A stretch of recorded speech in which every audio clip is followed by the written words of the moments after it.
예, 관세음보살이 여자 보살님이겠어요? 남성 보살이겠어요? 이게 뭐 성별을 초월하시는 분이죠. 필요에 따라서 여성으로 나타나실 수도 있고 남자분으로 나타날 수 있는 그런 분이십니다. 어떤 경우든지 그분은 항상 상황에 맞게 화연하는 것일 뿐입니다. 여러분, 이것을 자꾸 너무 불가시적으로만 생각하시는데요. 여러분, 영화 아바타라는 걸 보셨죠? 우리가 말을 해도 그렇고 어떤 사물이 있으면 반드시 거기에 따르는 아바타가 있어요. 뭐든지. 그래서 말을 조심해야 된다는 것입니다. 말하는 것을 생각도 조심해야 돼요. 생각해도 염체가 없는 놈 뭐 이런 말을 하시잖아요. 그걸 사념체의 준말인데요. 사과를 생각하면 사과가 이렇게 뜨게 돼 있어요. 이렇게 보여요. 영안이 열린 사람이 보면 놀라운 일이죠. 그래서 생각도 조심해야 되는 것입니다. 관세음보살님의 몸은 부처님과 마찬가지로 여여부동의 상태인 것입니다. 사실 관세음보살님이라고 하셨지만 원래는 관세음 부처님이십니다. 오래전에 이미 부처가 되신 분이에요. 단순히 보살로 나타나시는 것은 중생을 교화하기 시키기 위한 것입니다. 원래 관세음 부처님이세요, 원래는. 근데 중생들하고 좀 더 가깝게 하기 위해서 보살이라고 말하고 보살의 형태로 나타나시는 것 뿐이십니다. 정말 대단한 분이시죠. 관세음 보살님은 자애와 자비, 기쁨과 보시로서 모든 중생을 돕는 그런 역할을 하시는 분이시잖아요. 또 7가지 어려움에서 존재를 구하고 2가지 종류의 구함에 응답을 하고 7가지라 우리가 재난 같은 걸 모든 걸 다 말하는 거죠. 불에 대한 거, 물에 대한 거, 추락에 대한 거 이런 여러 가지를 말하는 것입니다. 14가지 종류의 두려움, 긴장, 불안, 불평불만 여러 가지 많잖아요. 그런 걸 없애주고 19가지 법을 설하고 계시면서 32가지로 나타나신다는 것이 여러 그런 모양으로 나타나실 수 있다는 것을 말하시는 것이죠. 그래서 업장이 소멸될 때 보면 신선의 모습으로 나타나기도 하시고 어떨 때는 할머니의 모습으로 나타나시기도 하시고 어떨 땐 정말 관세음보살님의 본연의 모습으로 나타나시기도 하시고 그런 것입니다. 그리고 자식이 없는 사람이 아들이나 딸을 구하면 그 소원도 들어주시고 이것이 이제 아까 말한 2가지 구함이라는 것입니다. 그러므로 관세음보살 연불에서는 어떤 소원도 성취될 수 있고 어떤 결과도 얻을 수 있게 된다는 것입니다. 오늘 좋은 개념을 하나 아셨을 것입니다. 원래 관세음보살님은 관세음 부처님이신데 관세음보살이라는 것으로 나타나기 중생을 제도하기 위해서 방편으로 그렇게 하시는 것뿐이다. 이 사실을 알으셨을 것입니다. 그리고 여러 가지 곤란한 점, 그 어떤 것이라 하더라도 구하면 들어주신다는 것입니다. 그래서 천수천한 관세음보살이라고 말씀하시는 겁니다.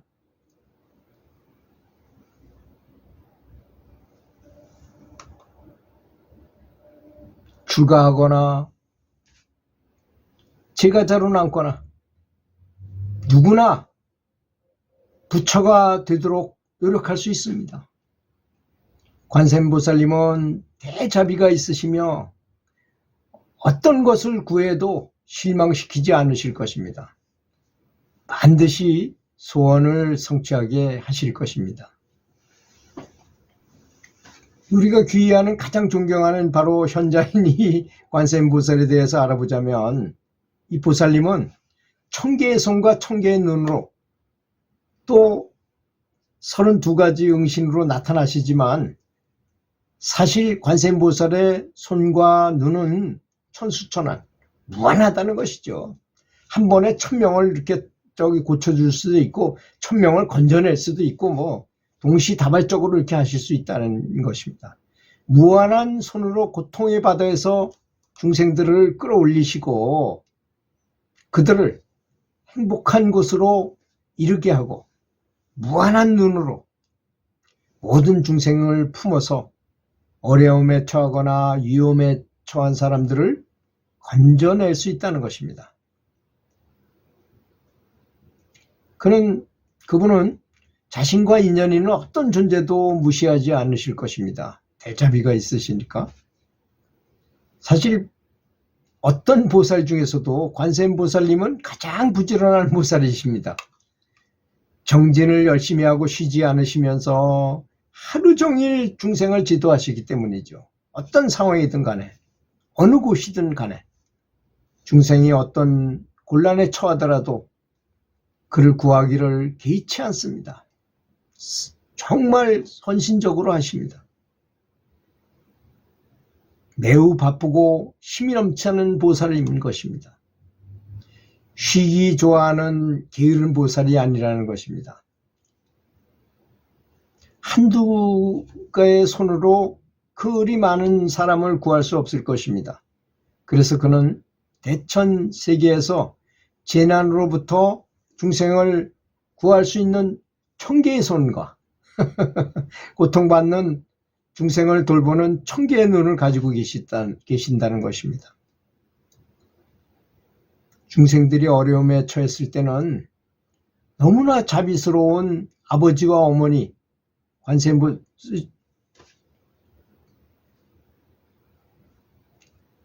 사람들이 어려움에 처하면 아주 자기를 참 보살펴줬던 아버지 어머니를 찾잖아요.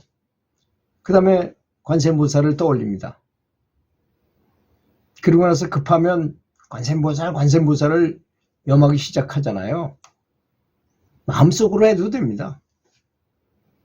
어려움에 처한 사람이 나무 관세음보살을 염할 때 보살은 1000개의 눈으로 바라보신다는 것입니다. 지혜의 눈으로 그들을 붙잡고 지혜의 귀로 듣고 지혜의 손으로 그 사람들을 구한다는 것입니다. 참 너무나 많죠. 이 감옥록을 읽어보면 감옥에 갇혀가지고 목에 칼을 이렇게 춘향이가 썼던 칼을 이렇게 하는 거 쓰는 거 있잖아요. 그걸 하고 있는데 관세음보살을 속으로 하니까 따까닥하고 이게 풀어지는 거야. 그래서 가만히 보니까 난 아무것도 한 거 없는데 떨어졌는데 내가 동택이 쓸까봐 간수한테 얘기했어요. 이게 저절로 떨어졌어요. 그러니까 와서 봉인까지 했어요. 도장까지 꽝 찍고 갔어. 근데 또 다시 또 연불 계속 옆 사람도 보고 하니까 신기하잖아. 자기도 따라했어요. 자기 이 사람 것도 떨어지고 그 사람 것도 똑 떨어지는 거야. 그렇게 3번을 그렇게 해서 상부에 조사 보고를 하니까 이 사람들은 뭔가 다른 사람들이다. 이 사람은 죄를 지었을 리가 없다 해가지고 자세히 조사해 보니까 정말 무고죄로 들어왔다는 걸 알아가지고 석방이 되더라는 얘기입니다. 그게 이제 보문품에 나와 있는 얘기하고 똑같은 걸 체험하는 거죠. 그런 게 엄청나게 많죠. 정말 그 감옥록이란 한두 끝도 없을 정도로 많습니다. 그런 것들이. 그런 관세음보살님의 가피력을 믿으시고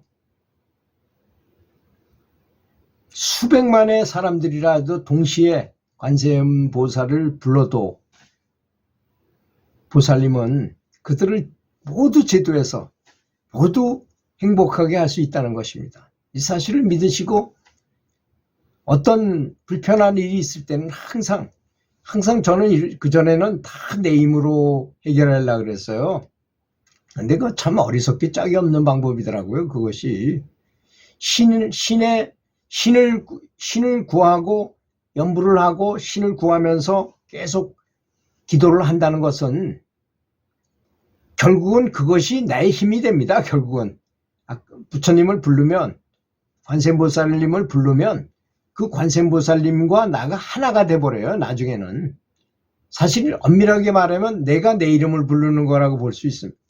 여러분의 참 이름이 바로 아미타불이고 관세음보살이라고 그러셨어요. 청하스님 같은 분도 그렇게 말씀하셨거든요. 그래서 내가 내 이름을 부르는 거나 같습니다. 이게 진정한 나를 부르는 거예요. 사실은. 사실 우리는 내가 내 의지대로 뭘 하고자 할 때 다 에고의 나로 하고 있잖아요. 두뇌 속에 있는 나로. 진정한 내가 하는 게 아닙니다. 진정한 나라는 거는 내 속에 있는 부처님을 말하는 것, 자성부를 말하는 것입니다. 관세음보살님을 부르면 내 자성불이 관세음보살과 하나가 돼서 그 자성불이 움직이는 걸 말하는 거잖아요. 결국은 그렇게 결론이 나는 것입니다. 그래서 무학대사가 법당에서 연부를 정말 이마에 혹이 날 정도로 너무나 많은 절을 하면서 연부를 해가지고 깨달음을 얻고 보니까 내가 내 이름을 불렀더라 이거잖아요. 나미아불탑을 불렀더니 그것이 바로 내 이름이었구나 하는 걸 깨우쳤다는 말이 있습니다. 여러분, 만약에 연불하기가 좀 거꾸로시다면 내가 내 이름을 부른다고 생각하고 하세요. 그러면 큰 가피를 얻게 될 것입니다. 내가 내 이름을 부르는 것이 바로 나미아불타불인데 정성을 다해서 부르신다면 그 진정한 내가 깨어날 거 아니겠습니까? 그럼 얼마나 큰 힘을 갖게 되겠습니까? 우리도 부처의 힘을 갖게 되는 것이니까. 여러분들이 잘 되시기를 간절히 기도하겠습니다. 들어주셔서 감사합니다.